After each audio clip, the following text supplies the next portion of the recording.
right, what is up, people? Welcome to another build video. I'm super excited to showcase this one.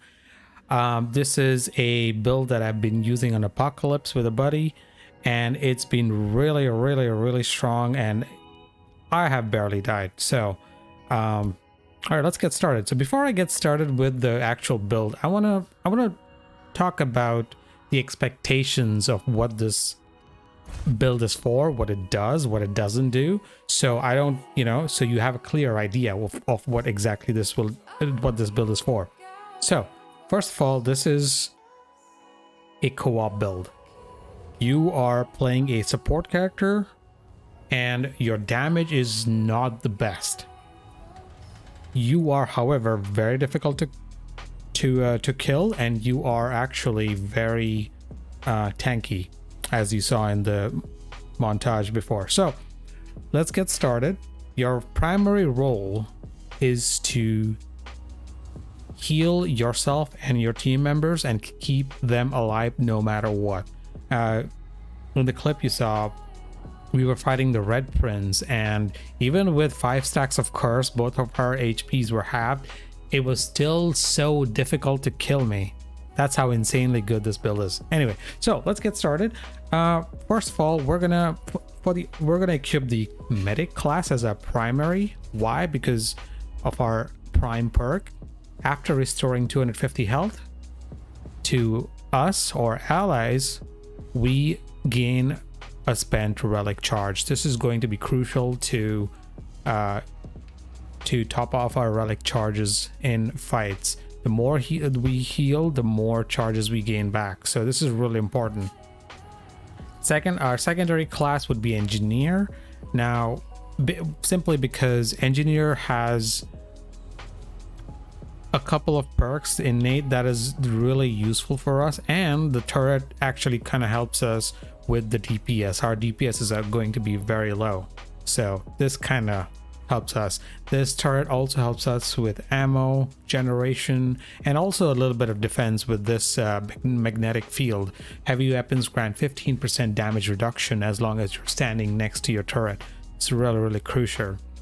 So I'm not going to go over each and every perk. I think when we are looking up apocalyptic builds, you already know what you're looking for. So let's get started. You're going to wear full Lido set, with the exception of the Labyrinth gauntlets, just because it has more armor or less weight or something. But if you don't have these, just wear the full Lido set. Now, for our relic, we're going to be using the Resonating Heart. Now, this is the most important part of this build. No other heart will work, okay? And I'll get to that in just a little bit. So with the Resonating Heart, you could equip the more HP, extra 15% health. You can also equip 20% healing effectiveness, and the last slot is really up to you. You could also use extra damage reduction if you like, or you could use whatever. It doesn't really matter. These two are the most important ones. Now, what this relic does is, on use, it regenerates. Right now it's saying 57.5. Don't worry, it's going to increase more once we put other stuff on. It generates a certain amount of health over 5 seconds, and anything over, when the heal ends, any overhealed health is doubled and then awarded to you and your allies for the next 20 seconds. This is the reason why we stay alive. We are regenerating so much for the 20 seconds, it is really difficult to kill us. Anyway, let's move on to our relic. Our amulet. We will equip Nimwe's ribbon. This increases healing effectiveness, relic healing effectiveness by 50%, and also as a bonus, you get like haste for 25 seconds, which is really cool. So with just this equipped, now you can see the number jumped up to 82.5%, which is awesome. Our health is 121.9 at the moment. Well, I'll get to that in a bit. I think I have not respec'd into traits. We'll get to that in just a second. Our first ring, we're going to equip Dead King's Memento. That'll give us an extra 15 health. Great, more health, which means The more health you have, the more resonating heart will heal you. So right now it is 139 our health. We're gonna equip one more. We can equip Seal of the Empress for another 20%. 20 extra health. It'll reduce your stamina by 10, but doesn't really matter. Who cares? All right. So you've got an insane amount of health now, which means an insane amount of healing regeneration, which is returned to us over the 20 seconds. This makes us very, very difficult to kill. Now, this is really important. We're gonna have to for our fourth slot, you will have to use the bright amulet, the bright steel ring. This will make our rolls light. If you do not have this ring, you really need this ring. Otherwise you're just gonna, if you don't, you're gonna flop. You're gonna flop when you evade. So you really need this ring. Now for this slot, now you could go a few ways about this. If you're playing co-op, I highly recommend you put on Burden of the Divine. What this will do is it'll reduce your damage, all the damage, by 10%, but it will increase the healing you get to give your allies by 50%, which is insane. So here you go. But like I said, the turret will help you with your DPS, and so will your weapons. As far as your weapons are concerned, feel free to equip whatever. This build does not rely on any specific weapons.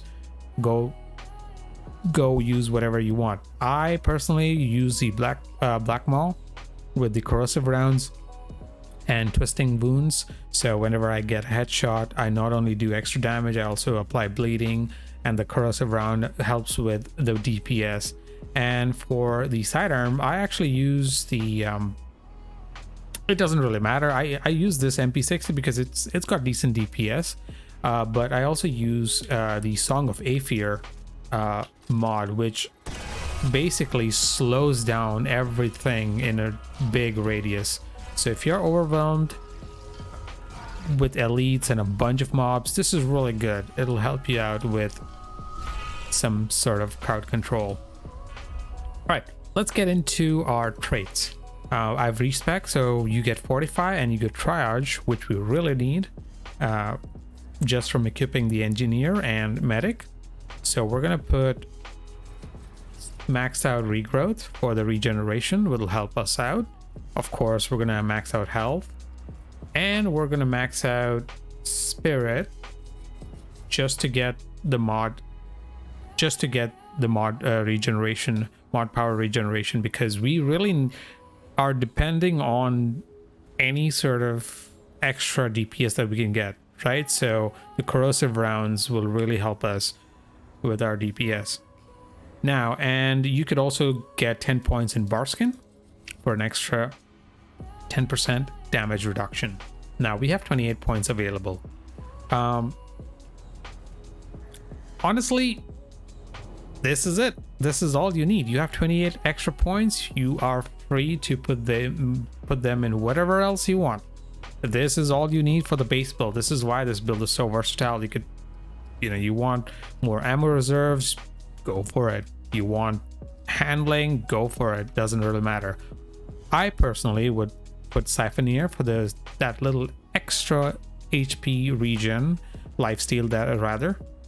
And I guess I have 18 points left, so I'm gonna max out handling because I'm using the assault rifle. I like a little bit handling, weapon spread and recoil. I like to fire continuously, and I'm just gonna max out expertise because I had only 8 points left, so might as well just max it out. Now, with all that, let's look at our stats now. We have 189.8, 190 health. So we regen about 82.5% of it every second. So the way this works is this is really important. You have to overheal yourself in order to get the massive amount of regeneration. So what you do is when you're at max health, you use the relic for a few seconds, you're going to get that HP regen, which is 5 seconds, right? And after those 5 seconds are over, everything that you healed, which is over heal, you're gonna get that over the next 20 seconds. So this is how you survive. Now, the more you heal, the more relic charges you replenish. Also, side note, having the engineer kit will also give you a little bit of ammo when you use a relic. So that'll help you with ammo issues if you want. If you also put down your turret and you stay close to the turret, you also are going to get a little bit of extra damage reduction. See, my total DR is right now 73%. If I move away from the turret, it goes back down to 68%. So you stay close to your turret if you can, you're gonna get a little bit of extra DR. The DR cap is 80, so it is quite difficult to reach it, but it doesn't matter. We're gonna regen our health really, really quickly. Anyway, so that is the build. Feel free to post any questions if you have. I've been having a lot of fun playing Apocalypse. I'm excited to see if I can finish this game. I probably will be able to. It's like I have not died so far, unless it's one-shot attacks, of course. But yeah, this took a long time to make, so I really hope you enjoyed this, and please do leave a like if you can, and hopefully I'll see you in the next one. So yeah.